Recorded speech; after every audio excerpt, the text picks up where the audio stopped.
Você tem que virar pra gente olhar. Se a vida durasse apenas um minuto, o que você iria fazer? E se você não tivesse mais tempo de se arrepender?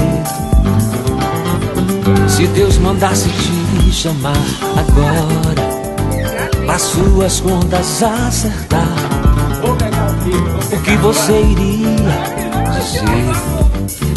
Não tive tempo, Senhor, de me preparar. Ô vidinha tão pequena que durou só um minuto. Piedade, Senhor, piedade.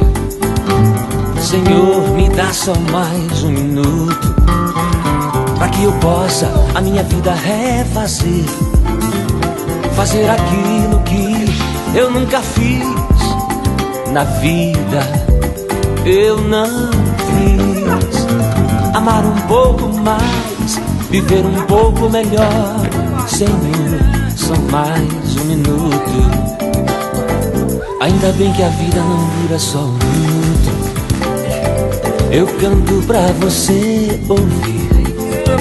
Há tempo pra mim, há tempo pra você analisar e se arrepender e viver uma nova vida em perfeita harmonia com o seu Criador.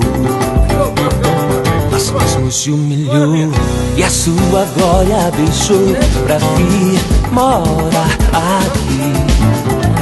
Nasceu numa manjedoura, filho de Maria e José. Aquele homem nasceu ali. Daquele momento em diante, toda a história se alterou, pois Deus lá do céu mandou seu próprio filho. Tudo isso por amor, por mim e por você, pra que ninguém viesse a perecer, pra nos dar também a vida eterna. Deus mandou. Quer você acredite ou não, é melhor que acredite, tudo isso é bem real.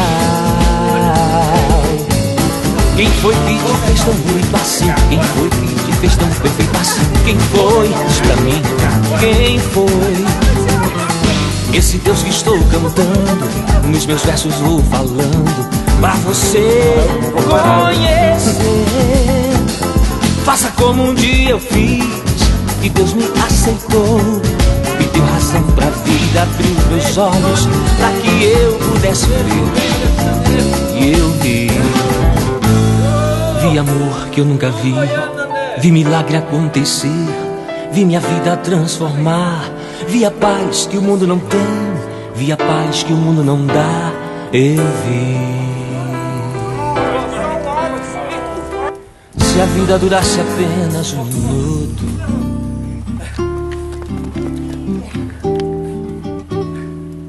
Ó, eu vou parar, viu?